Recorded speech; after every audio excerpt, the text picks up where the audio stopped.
কঠিন। এই কারণে যখন মর্জির খেলাফ কোনো কিছু হবে তখন আমাদের আলেমগণ বলেন সবসময় পড়তে থাকা যে ইন্না লিল্লাহি ওয়া ইন্না ইলাইহি রাজিউন। এটা মাইয়াতের সাথে খাস দোয়া নয়, এটা শুধু মৃত্যুর সাথে খাস কোনো দোয়া নয়, এটা যখনই সবরের হালত আসবে তখনই পড়তে হয় ইন্না লিল্লাহি ওয়া ইন্না ইলাইহি রাজিউন। কারণ উলাইকা আলাইহিম সালাওয়াতুম মির রাব্বিহিম ওয়া রাহমা ওয়া উলাইকা হুমুল মুহতাদুন। এটা হেদায়েত পাওয়ার মাধ্যমে বটে এবং তাদের সাথে আল্লাহ পাকের রহমত আছে। তো শুকরগুজার অন্তর এবং সবরকারী অন্তর আল্লাহ পাক সবাইকে নসিব করেন, আমিন। 3 নম্বরে উস্তাদগণ বলেছেন তওবা, বেশি বেশি তওবা করতে বলা হয়েছে। চলতে ফিরতে উঠতে বসতে সবসময় আমরা আস্তাগফিরুল্লাহ ওয়া আতুবু ইলাইহি করার অভ্যাস করি। যে যত বেশি তওবা করবে তার হৃদয় তত পরিচ্ছন্ন হবে, গুনাহ মাফ হবে। পরিচ্ছন্ন কলমের মধ্যেই আল্লাহ পাকের নূর এবং মারিফত নাযিল হবে ইনশাআল্লাহ। অপরিচ্ছন্ন কলমের মধ্যে কিন্তু আল্লাহর নূর নাযিল হয় না। তাই উলামায়ে কেরাম বারবার অন্তত দিনে 100 বার আস্তাগফিরুল্লাহ ওয়া আতুবু ইলাইহি করতে বলেন। আল্লাহ পাক আমাদের সবাইকে পড়ার তৌফিক দান করেন, আমিন। আর 4 নাম্বার যেটা এই কিতাবে এসেছে সেটা হচ্ছে ইস্তেআযা, অর্থাৎ ভবিষ্যতের কোনো বিষয়ের জন্য আমাদের যদি আশঙ্কা সৃষ্টি হয়, না জানি এটা আমার উপর বিপদ আসবে কিনা, ভয়, আশঙ্কা, আতঙ্ক, এই বিষয়গুলো যদি আমাদের ভিতরে আসে, অর্থাৎ ভবিষ্যৎ নিয়ে কোনো শঙ্কা, তখন বেশি বেশি আল্লাহর কাছে আশ্রয় প্রার্থনা করতে বলা হয়েছে। আউযু বিল্লাহ অথবা আউযু বিকালিমাতিল্লাহি তাম্মাতি মিন শাররি মা খালাক অথবা আউযু বিল্লাহি মিনাশ শাইতানির রাজীম আউযু বিল্লাহিস সামিউল আলীম মিনাশ শাইতানির রাজীম মিন নাফখিহি ওয়া নাফসিহি ওয়া হামজিহি।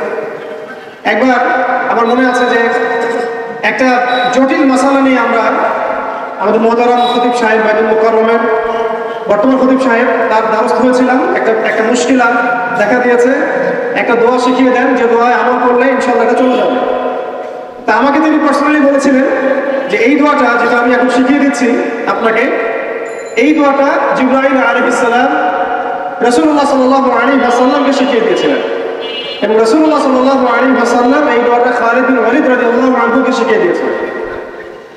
শোনার এবং শেখার খুব আগ্রহ ছিল, তা আমি লিখে নিচ্ছিলাম এবং নোট করছিলাম। এই দোয়াটা যদি আপনারা পড়তে পারেন, ভবিষ্যতের যে কোনো শঙ্কা, আশঙ্কা, বিপদ আপদ, বালা মুসিবত, এই বিষয়গুলোর ব্যাপারে আল্লাহর পক্ষ থেকে একটা সাকিন এবং সুকুন হৃদয় নাযিল হবে। একটু বড়, যেহেতু এখানে তালেব ইলম অনেক, তারা তো শুনলেই মুখস্থ করতে পারবে, তাই আমি নোট করে আছি। এবং জ্ঞান তো লুকিয়ে রেখেও লাভ নাই, প্রচার করলেই লাভ, আপনারা আমল করলে আমি দেখি পাবো ইনশাআল্লাহ। তো এই দোয়াটা হচ্ছে আউযু বিকালিমাতিল্লাহি তাম্মাতিল্লাতি লা ইউজাবিজুহুন্না বাররুন ওয়ালা ফাজির মিন শাররি মা খালাকা ওয়া যারআ ওয়া মারআ ওয়া মিন শাররি মা ইয়ানজিলু মিনাস সামাই ওয়া মা ইয়া'রুজু ফীহা ওয়া মিন শাররি মা যারআ ফিল আরদি ওয়া মা ইয়াখরুজু মিনহা ওয়া মিন শাররি ফিতানিল লাইলি ওয়ান নাহার ওয়া মিন শাররি তাওয়ারিকিল লাইল ইল্লা তাওয়ারিকা ইয়াতরুকু বিখাইরিন ইয়া রাহমান। এই দোয়াটার উপর আমল করতে থাকেন, দেখেন ভবিষ্যতের আশঙ্কা দূর হয়ে যাবে। আল্লাহ পাক আমাদের সবাইকে 4টা গুণ হাসিল করার তৌফিক দান করুন। এইগুলো লম্বা কথা বলা যায়, সংক্ষিপ্ত করে বললাম যে আল্লাহ পাক আমাদেরকে জীবনের উদ্দেশ্যটাকে ফিক্স করার তৌফিক দান করেন, যে আমরা পৃথিবীতে এসেছি আল্লাহর ইবাদত করতে এবং তার দিন কায়েম করতে। এবং এই মিশনে আমাদের প্রথম দরকার হচ্ছে দ্বীনি ইলম অর্জন করা, এবং এটা একটা লম্বা সিলসিলা, এই ব্যাপারে তাড়াহুড়ো না করা। এবং 3 নাম্বার, বুজুর্গ ওলামায়ে কেরামদের সোহবতে থেকে দ্বীনের জ্ঞান হাসিল করা। এতে করে জ্ঞানের সাথে সাথে আধ্যাত্মিকত্ব হাসিল হবে ইনশাআল্লাহ। আর আধ্যাত্মিকত্ব হাসিল না হলে বাইরের চোখ দিয়ে যদি আমরা দেখি, তাহলে এই বিশ্বটাকে চিনতে, বুঝতে এবং সমাধান বের করতে আমরা বেগ পাবো। এবং কোনো কোনো ক্ষেত্রে আমরা সত্যকে মিথ্যা মনে করতে পারি, মিথ্যাকে সত্য মনে করতে পারি। আল্লাহ পাক আমাদের খিদির আলাইহিস সালামের দৃষ্টিভঙ্গি দান করেন, আমিন। আর 4 নাম্বার, প্রত্যেক তালেব ইলমের এবং যারা আল্লাহর পথের সেনানী হতে চাই, আমরা মুজাহিদ হতে চাই, মুবাল্লিগ হতে চাই, মুহাদ্দিস হতে চাই, বা দ্বীনের পথে আমরা শহীদ হতে চাই, এই তামান্না যাদের আছে তাদেরকে 4টা গুণ হাসিল করতেই হবে। আল্লাহ পাক তৌফিক দান করেন। 1 নাম্বার শুকর, 2 নাম্বার সবর, 3 নাম্বার তাওবা এবং 4 নাম্বার ইস্তেআযা বা আশ্রয় প্রার্থনা। আবার বলছি, 1 নাম্বার শুকর, বেশি বেশি শুকরিয়া আদায় করা, 2 নাম্বার সবর করা, 3 নাম্বার হচ্ছে পূর্বের পাপের জন্য তওবা করা, এবং যখনই পাপ হবে তখনই তওবা করা। ওলামায়ে কেরামগণ বলেন যে সকাল সন্ধ্যা সাইয়্যিদুল ইস্তিগফার কখনো না ছাড়া, সকাল সন্ধ্যা সাইয়্যিদুল ইস্তিগফার কোনো অবস্থায় যেন না ছাড়া। এটা নিশ্চয়ই আপনাদের মুখস্থ আছে। আল্লাহুম্মা আনতা রাব্বি লা ইলাহা ইল্লা আনতা খালাকতানি আনা আবদুকা ওয়া আনা আলা আহদিকা ওয়া ওয়া'দিকা মাস্তাতা'তু আউযু বিকা মিন শাররি মা সানা'তু আবুউ লাকা বিনি'মাতিকা আলাইহি ওয়া আবুউ বিযানবি ফাগফির লি ফাইন্নাহু লা ইয়াগফিরু যুনুবা ইল্লা আনতা। এই দোয়াটা কখনো না ছাড়া। এবং যখন পূর্বের কোনো পাপের কথা মনে হয় যে এতদিন আগে আমার একটা পাপ হয়ে গিয়েছিল, মনটা একটু খারাপ হতে পারে, চোখে পানি আসতে পারে, ইমিডিয়েটলি পড়তে বলা হচ্ছে আস্তাগফিরুল্লাহ ওয়া আতুবু ইলাইহি, আস্তাগফিরুল্লাহ ওয়া আতুবু ইলাইহি। আল্লাহ পাক সবাইকে খাস তওবা করার তৌফিক দান করেন।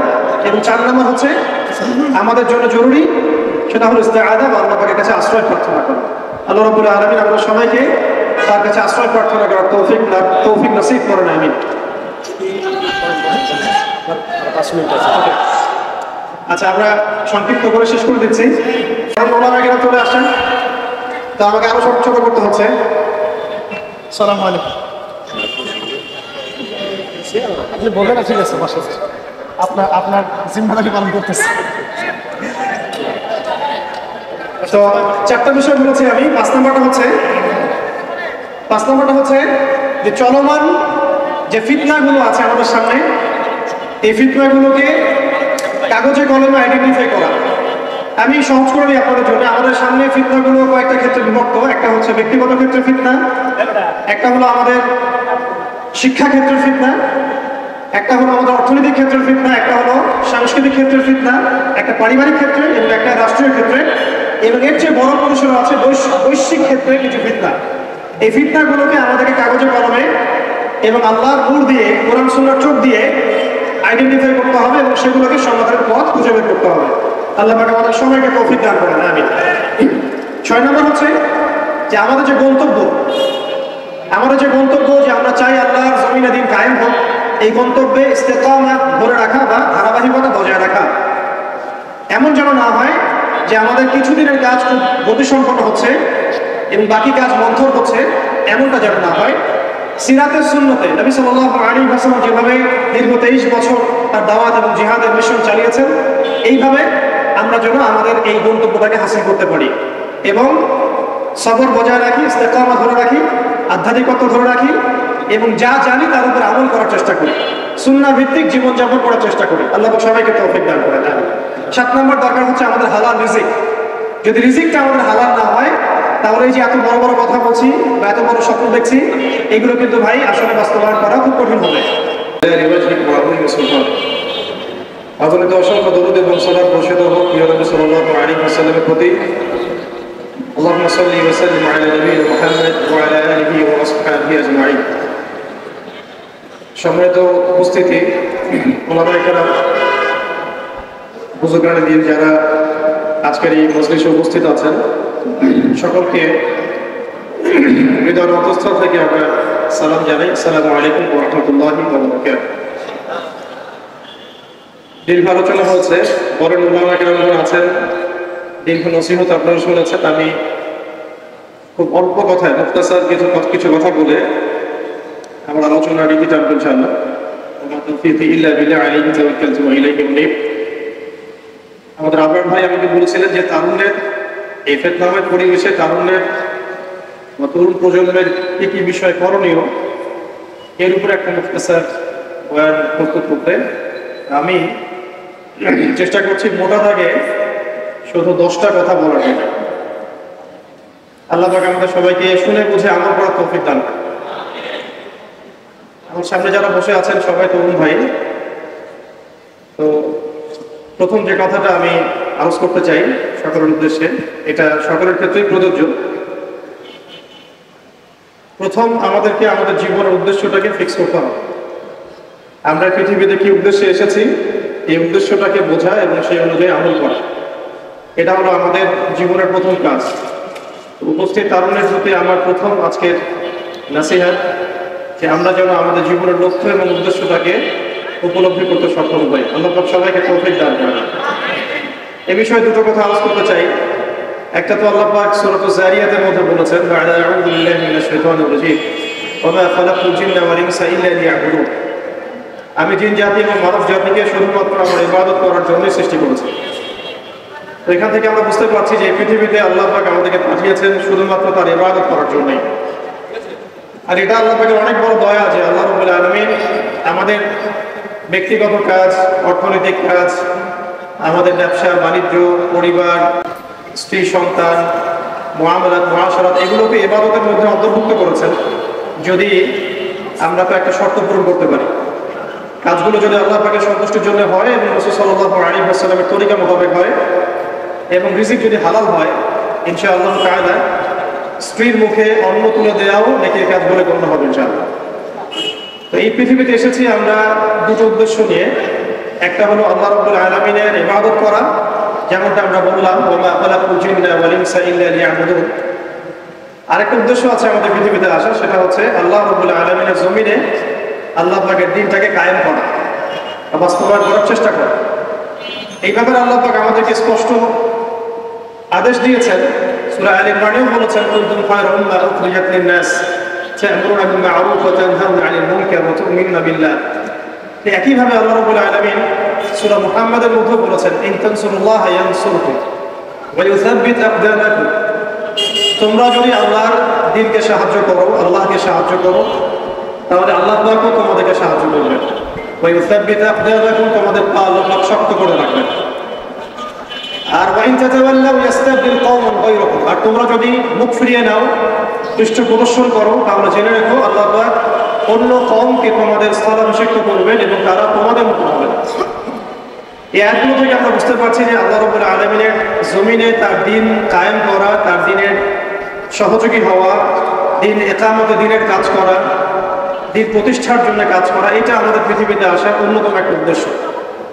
তাই আমি তরুণ ভাইদেরকে হৃদয়ের অন্তঃস্থল থেকে অনুরোধ করব, জীবনের উদ্দেশ্য সম্পর্কে আমরা সচেতন হই। আমরা পৃথিবীতে শুধু খেলতামাশা করতে আসি নাই, সময় নষ্ট করতে আসি নাই, শুধু চাকরির পেছনে ছুটতে আসি নাই, ব্যবসার পেছনে ছুটতে আসি নাই। আমাদের এই পৃথিবীতে আসার একটা উদ্দেশ্য আছে, একটা মোটিভ আছে, সেটা হলো নিজে আল্লাহর ইবাদত করব এবং আল্লাহর দ্বীন এর তাবলীগ, দাওয়াত এবং জিহাদে অংশ নিব, যাতে করে আল্লাহর জমিনে আল্লাহর দ্বীন কায়েম হয়। আল্লাহ পাক আমাদের সবাইকে মাকবুল কাফেলায় শামিল করেন, আমিন। দ্বিতীয় যে বিষয়টি আমি বলতে চাই সেটা হলো এই যে মহান একটা মিশন নিয়ে আমরা পৃথিবীতে এসেছি, এটাকে বাস্তবায়ন করতে হলে আমাদেরকে ইলম অর্জন করতে হবে। ইলম অর্জন না করে যদি আমরা কোনো কাজ করতে যাই, সেখানে উপকারের জায়গায় ক্ষতি বেশি হতে পারে। এবং দ্বীনের ইলম একা একা হাসিল করা যায় না, অবশ্যই বরেণ্য এবং মুহাক্কিক উলামায়ে কেরামের সোহবত জরুরি। এই বিষয়টা আমরা অনেকে বুঝতে পারি, অনেকে পারি না। খাস করে যারা জেনারেল ব্যাকগ্রাউন্ড থেকে আমরা উঠে আসছি, অনেকে দেখা যায় দ্বীন আমরা শিখতে চাই ঠিকই, লেখাপড়াও করি, বই পুস্তক পড়ি, অনেকে আরবিও ভালো বলতে পারেন, কিন্তু উলামায়ে কেরামদের সোহবত এবং সান্নিধ্য নেই। এই বিষয়টা এতটা ক্ষতিগ্রস্ত, এতটা ক্ষতির কারণ যে নেক্সট শুরুতে মানুষ ধোঁকা খেতে পারে। এই ইলমের তো দুটো শাখা আছে, একটা দুনিয়াবি জ্ঞান, একটা দ্বীনি জ্ঞান। তো দুনিয়াবি জ্ঞানের জন্য এই বিষয়টাকে আমি শক্ত বলে মনে করছি না, কিন্তু দ্বীনি ইলম অর্জনের জন্য অবশ্যই একজন বরেণ্য মুহাক্কিক উলামায়ে কেরামের সোহবত অবশ্যই জরুরি। এবং দ্বীনি ইলমের বিষয়টা শুধু কিতাবের মধ্যে সীমাবদ্ধ নয়। কিতাব আমাকে একটা ক্লাসিক্যাল আলেম হওয়ার পর্যায় পর্যন্ত নিয়ে যায় ঠিকই, কিন্তু আল্লাহকে চিনতে হলে, আল্লাহকে পেতে হলে, আল্লাহর মারিফত হাসিল করতে হলে একটা আধ্যাত্মিক জ্ঞানের প্রয়োজন আছে। এই জ্ঞানটা আপনি কিতাবের মধ্যে পাবেন না। এটাকে হাসিল করতে হলে অবশ্যই আল্লাহওয়ালা বুজুর্গ মানুষদের সোহবতে আসতে হবে। ঠিক যেমন নবী মুসা আলাইহিস সালামকে আল্লাহ রাব্বুল আলামিন বলেছিলেন, তোমার চেয়েও জ্ঞানী মানুষ পৃথিবীতে আছে। সূরা কাহফে বিস্তারিত ঘটনা আছে, এতটা বলার সময় এখানে নাই, আপনারা পড়ে নিতে পারবেন। মুসা আলাইহিস সালাম যুগ যুগ সফর করেছেন সেই ব্যক্তিকে পাওয়ার জন্য, যাকে আল্লাহ রাব্বুল আলামিন তার পক্ষ থেকে খাস করে জ্ঞান দিয়েছেন। সেই ব্যক্তির নাম খিদর আলাইহিস সালাম। তিনি এমন কিছু দেখছেন খিদর আলাইহিস সালাম, যেটা মুসা আলাইহিস সালাম বুঝতে পারছেন না। মুসা আলাইহিস সালাম নবী হওয়ার পরেও বুঝতে পারছিলেন না কেন নৌকা ফুটা করা হচ্ছে, কেনই বা বাচ্চাটাকে হত্যা করা হলো, আর কেনই বা দেয়ালকে নির্মাণ করা হলো। খিদর আলাইহিস সালামকে আল্লাহ রাব্বুল আলামিন এমন আধ্যাত্মিক জ্ঞান দিয়েছিলেন, আল্লাহর মারিফত দিয়েছেন, তিনি এমন কিছু দেখতে পাচ্ছেন দূর পর্যন্ত, যেটা মুসা আলাইহিস সালাম বুঝতে পারছেন না। হাদিসের মধ্যে এটা এসেছে, সেদিন যদি মুসা আলাইহিস সালাম এত কষ্ট না করতেন, তাহলে হয়তো আরো অনেক জ্ঞান জানা যেত। কামা ক্বালা আলাইহিস সালাম। এই কারণে আমি তরুণ প্রজন্মকে নসিহত করতে চাই, দ্বীনি ইলম অর্জন করছি, মাশাআল্লাহ, বই পুস্তক পড়ছি, অনেকে অনেক প্রতিষ্ঠানেও করছেন, তবে অবশ্যই মাথার উপরে মুরব্বী উলামায়ে কেরামদেরকে রাখতে হবে। এটা ব্যতীত যদি আমরা দিনের কাজ করতে চাই, কথা বলতে চাই, বা দিনের কোনো দাওয়াত তাবলীগ বা জিহাদের বিষয়ে আমরা ফিকির করি, সেখানে আমরা নিজেরাও বিভ্রান্ত হতে পারি, মানুষকে বিভ্রান্ত করতে পারি। তাই এটা হচ্ছে আমার দ্বিতীয় নসিহা আমাদের তরুণ ভাইদের প্রতি। আল্লাহ পাক আমরা সবাইকে বরেণ্য উলামায়ে কেরামের সহবত নসিব করেন। আমি আরেকটা বিষয় এখানে আমি নিজে থেকে অ্যাড করতে চাই, সেটা হলো যে আমরা এখন অনেকেই অনলাইন কেন্দ্রিক চিন্তা ভাবনা করি। অনলাইনে কে কত ভাইরাল, কার কত ভিউজ বেশি হয়, হ্যাঁ, কার ফ্যান ফলোয়ার্স কত বেশি, এগুলো আমাদের কাছে এখন হকের মানদণ্ড হয়ে গেছে অনেকের কাছে, সবার কাছে না। এটা একটা মুসিবত, এটা খাসারা। মনে রাখবেন, বরেণ্য উলামায়ে কেরাম এবং আল্লাহর ওলিগণ নিজেদেরকে এত জাহির করেন না, তারা নিজেদেরকে লুকিয়ে রাখতে চান, তারা ইজহার করা পছন্দ করেন না, তারা হক এবং বাতিলের মধ্যে মিশ্রণ ঘটান না, তারা হক এবং বাতিলকে স্পষ্ট করে দেন। তারা পৃথিবীতে মজলুম হন, নিভৃতচারী হন। তাদের অবস্থা তো এমন হয় যে তারা দিনের বেলার ঘোষাওয়া, রাতের বেলার দরবেশ। তো এই ব্যাপারে ইমাম মালিক রাহমাতুল্লাহি আলাইহির একটা কওল আছে, জ্ঞান কারো কাছে আসে না, জ্ঞানের কাছে যেতে হয়। তাই আমাদেরকেও সেই রকম বুজুর্গ আলেমকে খুঁজে বের করতে হবে। এমন নয় যে আপনার ঘর পর্যন্ত তিনি হেঁটে আসবেন, এমনটা নাও হতে পারে। আল্লাহ পাক আমাদের সবাইকে জ্ঞানের কাছে যাওয়ার তৌফিক দান করেন, আমিন। এরপর আসি যে এই জীবনের উদ্দেশ্যটাকে ফিক্স করা এবং জ্ঞান অর্জনের যে সিলসিলা, এটা একটা লম্বা সিলসিলা। জ্ঞান অর্জনের ক্ষেত্রে তাড়াহুড়া করা যাবে না যে আমি 5 বছরের মধ্যে আলেম হয়ে যাব, 10 বছরের মধ্যে আমি মুফতি হয়ে যাব, এইভাবে চিন্তা করা যাবে না। আমাদেরকে সারা জীবন তালেব ইলম হয়ে থাকতে হবে এবং জ্ঞান অর্জনের এই যে কোনো ক্রমবর্ধমান একটা সিলসিলা, এখানে সবরের পরিচয় দিতে হবে। এ ব্যাপারে আমি একটা কোটেশন নোট করে আছি। আমাদের শ্রদ্ধেয় আলেম, বরেণ্য আলেম আল্লামা তাকি উসমানী সাহেবের যে কিতাব আছে তাসাউফুল আত্মশুদ্ধি, এই কিতাবের মধ্যেও পাওয়া যায়। এবং তার ভাই রাফি উসমানী সাহেবের একটা কিতাব আছে, সেখানেও এই কথাটা, একই কথাই আছে যে একজন তালেব ইলমকে বা একজন আল্লাহকে চাহনেওয়ালা একজন ব্যক্তিকে এই 4টা গুণ হাসিল করতে হবে। জীবনের উদ্দেশ্য ঠিক করার পরে যখন আমরা ইলম অর্জন করতে যাব, তখন এই 4টা গুণ হাসিল করার চেষ্টা করবো ইনশাআল্লাহ। আল্লাহ পাক সবাইকে তৌফিক দান করেন। প্রথম গুণটা হচ্ছে শুকর, আল্লাহ পাকের শুকর আদায় করা। এটা এত বড় একটা গুণ, যাকে আল্লাহ রাব্বুল আলামিন কৃতজ্ঞতা স্বীকারকারী অন্তর দিয়েছেন, সে হচ্ছে পৃথিবীর ধনী মানুষ। চলতে ফিরতে উঠতে বসতে সবসময় আমরা আল্লাহ পাকের নিয়ামতগুলো স্মরণ করব এবং সবসময় বলতে থাকবো আলহামদুলিল্লাহ, বলতে থাকবো আলহামদুলিল্লাহ। আল্লাহুম্মা লাকাল হামদ হামদান কাসীরান তাইয়িবান মুবারাকান ফীহি কামা ইয়ানবাগী লিজালালি ওয়াজহিকা ওয়া আযীমি সুলতানিক। আল্লাহ পাকের শুকরিয়া যে যত বেশি আদায় করবে, আল্লাহ পাক বলেছেন লা ইন শাকারতুম লা আযীদান্নাকুম, তোমরা আমার শুকরিয়া আদায় করো, আমি তোমাদের প্রতি আমার নিয়ামতকে বাড়াই দেব। ওয়া লা ইন কাফারতুম ইন্না আযাবি লাশাদীদ, তোমরা যদি আমার অকৃতজ্ঞ হও, জেনে রাখো আমার আযাব বড়ই কঠিন। তো উস্তাদগণ লিখেছেন, একজন তালেবে ইলমের অবশ্যই শুকর গুজার অন্তর থাকতে হবে। আমাদের উলামায়ে কেরাম করে কথাটা বারবার বলেন যে কলবুন শাকির, শুকর গুজার, কৃতজ্ঞতা স্বীকারকারী একটা অন্তর থাকতে হবে। সবসময় চিন্তা করবো আমাকে আল্লাহ কি দিয়েছেন, এটা চিন্তা করবো না আমাকে আল্লাহ কি দেন না।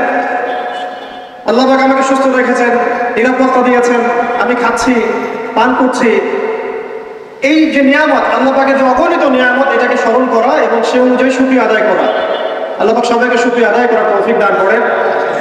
এই যে 4টা ওজিফার কথা বলা হচ্ছে, এটা কিন্তু থানভীর রহমতুল্লাহি আলাইহি তার যে খলিফা ডক্টর আব্দুল হাই মোহাম্মদ আরেফি রহমতুল্লাহি আলাইহি তাকে দিয়েছিলেন, তিনি তার ছাত্রদেরকে দিয়েছিলেন।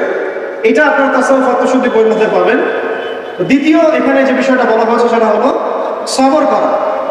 জ্ঞান অর্জন করতে হলেও সবর করতে হবে, আল্লাহকে পেতে হলেও সবর করতে হবে, দাওয়াত ও তাবলীগেও সফর করতে হবে, জিহাদের মাঠেও সবর করতে হবে। আমাদের ব্যক্তি জীবনে সবর থাকে, পারিবারিক জীবনে সবর, ব্যবসায় সবর, চাকরিতে সবর।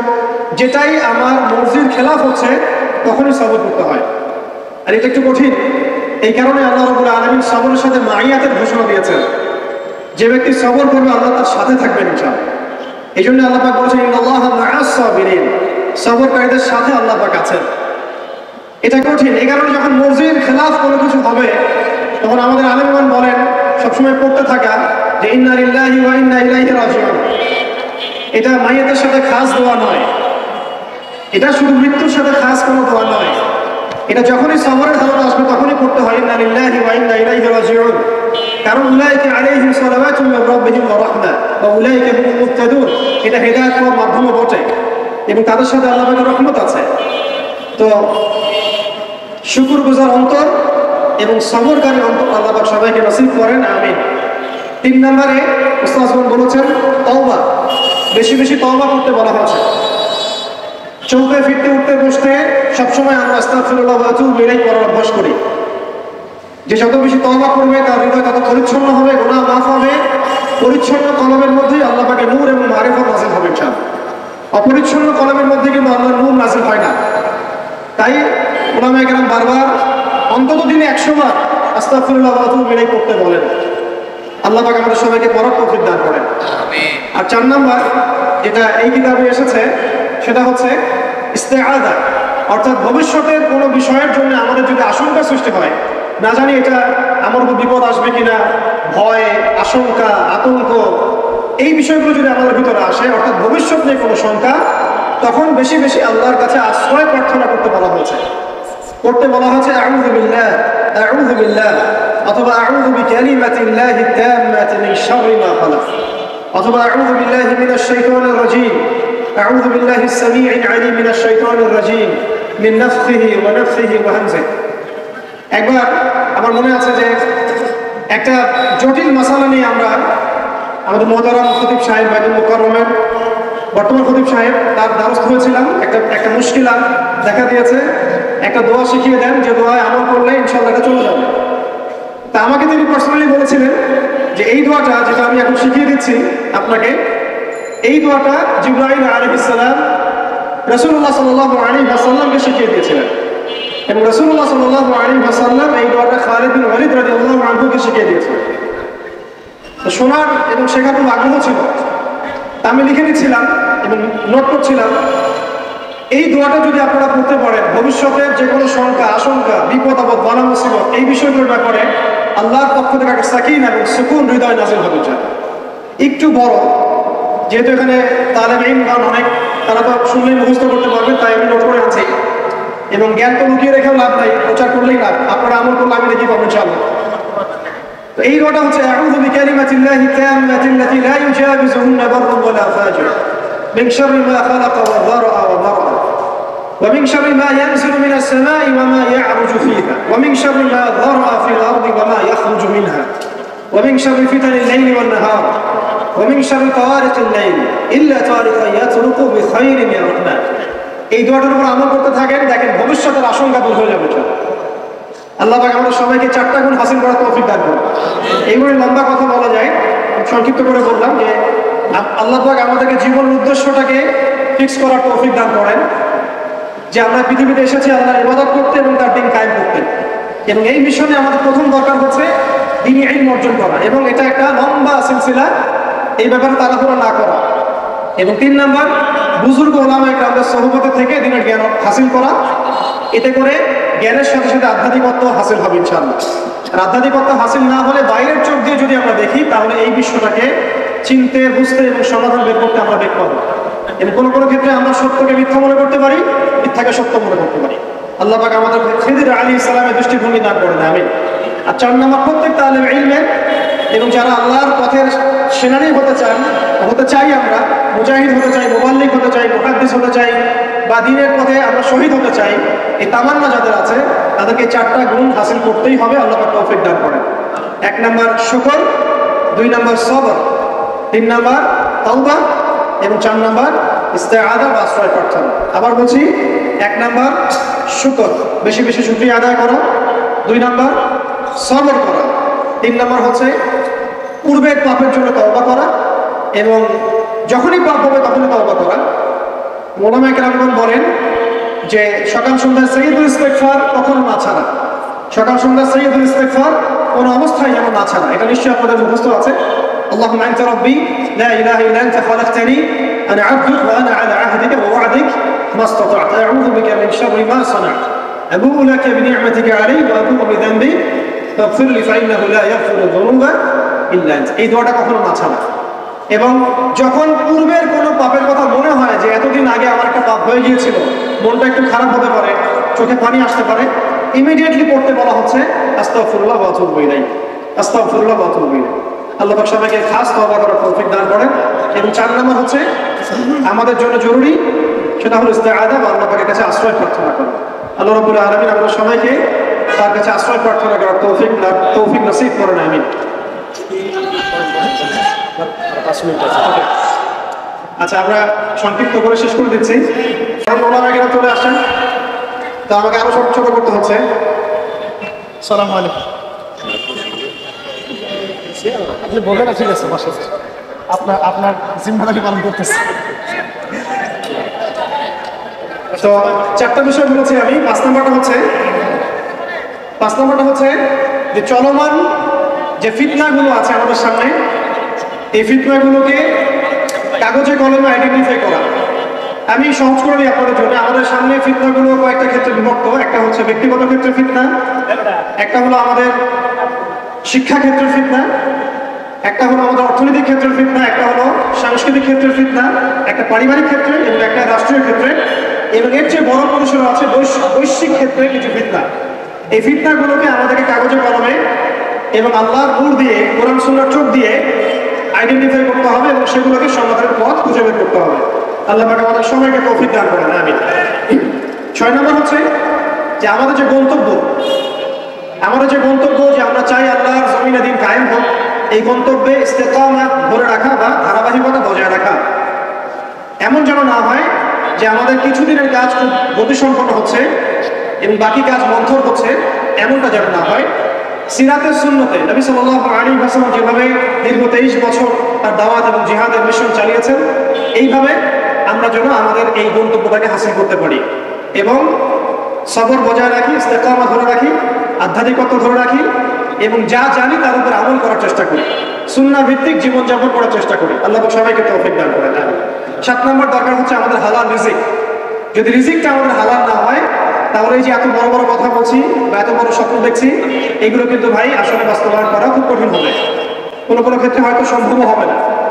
ইন্নাল্লাহা তাইয়্যিব লা ইয়াকবালু ইল্লা তাইয়্যিব। আল্লাহ পাক পবিত্র, তিনি পবিত্র ছাড়া কিছু কবুল করেন না। আর এখন রিজিকের মধ্যে যত ফিতনা, সুদের ফিতনা আছে, ঘুষের ফিতনা, দুর্নীতির ফিতনা, কাগজের টাকার হারামের কিছু ফিতনা চলে আসছে ভিতরেও, ক্রিপ্টোকারেন্সির ফিতনা আসতেছে সামনে। এছাড়া আছে আমাদের মার্কেটের সিন্ডিকেট, পণ্য মজুত করা, মাপে কম দেয়া, হারাম খাওয়ার যতগুলো অপশন আছে, আমার মনে হয় এই জামানায়, এই যুগে এটা সবচেয়ে বেশি উন্মুক্ত আমাদের সামনে। তো হারাম খাওয়া সহজ, হালালে চলা একটু কঠিন, তবে হালাল খাওয়াটা অসম্ভব নয়। আল্লাহ পাক সূরা তালাকের মধ্যে বলেছেন, ওয়ামান ইয়াত্তাকিল্লাহ ইয়াজআল লাহু মাখরাজা। যে ব্যক্তি আল্লাহকে ভয় করে, আল্লাহ পাক তার জন্য রাস্তা বের করে দেন। ওয়া ইয়ারযুকহু মিন হাইথু লা ইয়াহতাসিব। এবং এমন উৎস থেকে আল্লাহ পাক তাকে রিজিক দেন যা সে কখনো কল্পনাও করে নাই। আল্লাহ পাক আমাদের সবাইকে হালাল খাবার তৌফিক দান করেন, আমিন। 8 নম্বর এবং 9 নম্বর একসাথে বলে শেষ করছি। সেটা হলো আমাদের প্রত্যেককে কমপক্ষে পার্ট টাইম দাওয়াতের কাজ করতে হবে।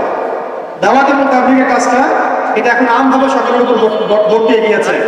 এটা ব্যাপারটা এমন নয় যে ওলামায়ে কেরাম দাওয়াতের কথা বলবেন, তাবলীগের কথা বলবেন, আমাদের উপর কোনো জিম্মেদারি নাই, ব্যাপারটা কিন্তু এমন নয়। আমাদের প্রত্যেককে সৎ কাজে আদেশ করতে হবে, অসৎ কাজে নিষেধ করতে হবে। এবং আপনারা তো সবাই জানেন, হুযায়ফা রাদিয়াল্লাহু আনহু থেকে যে হাদিসটা বর্ণিত হয়েছে, সহিহ মুসলিম শরীফে এসেছে, যে যদি আমরা সৎ কাজে আদেশ না করি, অসৎ কাজে নিষেধ না করি, তাহলে আল্লাহর পক্ষ থেকে বিপদ আপদ, বলা মুসিবত, গজব আসবে। এই সময় ওই কম দোয়া করবে, কিন্তু এই দোয়া আল্লাহর দরবারে কবুল হবে না। তাই আল্লাহ রাব্বুল আলামিন আমাদের সবাইকে সৎ কাজে আদেশ করার তৌফিক দান করেন, অসৎ কাজে নিষেধ করার তৌফিক দান করেন, হালাল খাবার তৌফিক দান করেন এবং দাওয়াত ও তাবলীগে সবাইকে এই মেহনতে যুক্ত থাকার তৌফিক দান করেন। আর সর্বশেষ যে কথাটা বলতে চাই সেটা হলো, এই দিন কায়েমের যে স্বপ্ন, এই স্বপ্নে আমাদের সবার দাওয়াতের সাথে জিহাদের তামান্না থাকতে হবে, শাহাদাতের মৌতের তামান্না থাকতে হবে। আমি আবার রিপিট করছি, এই মিশনে আমাদের সবাইকে দাওয়াত এবং তাবলীগের সাথে জিহাদের তামান্না এবং শাহাদাতের তামান্না থাকতে হবে। হাদিসে স্পষ্ট এসেছে, যে ব্যক্তি জিহাদ করে না বা জিহাদের আকাঙ্ক্ষাও করে না, যে ব্যক্তি জিহাদ করে না এবং জিহাদের আকাঙ্ক্ষাও কখনো করে না, সে ব্যক্তি যেন মুনাফিকের মৃত্যুর একটা শাখার উপর মৃত্যুবরণ করবে। আল্লাহ পাক আমাদের সবাইকে নেফাকি থেকে হেফাজত করেন, আমিন। সম্মানিত উপস্থিতি এবং আমার সামনে উপবিষ্ট তরুণ প্রজন্মের দিনী ভাইরা, এই 10টা কাজ যদি আমরা করতে পারি, আমরা আশা করি এই 10টা কাজের সমন্বয় হলে আস্তে আস্তে হলেও আমরা ইনশাআল্লাহ তাআলা অচিরেই বাংলার জমিনে পরিপূর্ণ দিন কায়েম বলতে আমরা যা বুঝি, আল্লাহর জমিনে আল্লাহর দিন প্রতিষ্ঠা এবং শরিয়া বিধান প্রতিষ্ঠা, এটা কোনো অসম্ভব বিষয় নয় এবং এটা কোনো সময় সাপেক্ষ বিষয় হবে না ইনশাআল্লাহ। আল্লাহ পাক আমাদের সবাইকে 10টা কাজ করার তৌফিক দান করেন। শেষ করার আগে আমি আরেকবার রিপিট করছি, আমাদের সবাইকে আল্লাহ পাক জীবনের লক্ষ্য এবং উদ্দেশ্যকে নির্ধারণ করার, ফিক্স করার তৌফিক দান করেন। দুনিয়ার মহব্বত আমাদের হৃদয় থেকে আল্লাহ পাক দূর করে দেন, আখিরাতের মহব্বত আমাদের মধ্যে দান করেন। দ্বিতীয় বিষয় হচ্ছে আমাদের সবাইকে এই মিশনে কাজ করার জন্য প্রথম যেটা দরকার, জ্ঞান অর্জন করা। সেই জ্ঞান অর্জন আল্লাহ পাক সবাইকে করার তৌফিক দান করেন এবং সেই জ্ঞান অর্জন উলামায়ে কেরামের সুহবতে করার তৌফিক দান করেন। মাথার উপরে বুজুর্গ আলেম রাখার তৌফিক দান করেন। পাশাপাশি যে 4টা খাস গুণাবলীর কথা আমি বলেছি, শুকর, সবর এবং তাওবা এবং ইস্তেআদা, এই 4টা হাসিল করার তৌফিক দান করেন। হালাল রিজিক খাওয়ার তৌফিক দেন এবং সৎ কাজে আদেশ করার, অসৎ কাজে নিষেধ করার তৌফিক দান করেন। দাওয়াত ও তাবলীগের সাথে আল্লাহর রাস্তায় জিহাদ এবং শাহাদাতের তামান্না আল্লাহ পাক আমাদের সবার কলবের মধ্যে বসায় দেন। আমিন। ওয়া আখিরু দাওয়ানা আলহামদুলিল্লাহি রাব্বিল আলামিন। সুবহানাকা ওয়া বিহামদিক, আশহাদু আল্লা ইলাহা ইল্লা আনতা, আস্তাগফিরুকা ওয়া আতুবু ইলাইক। আসসালামু আলাইকুম।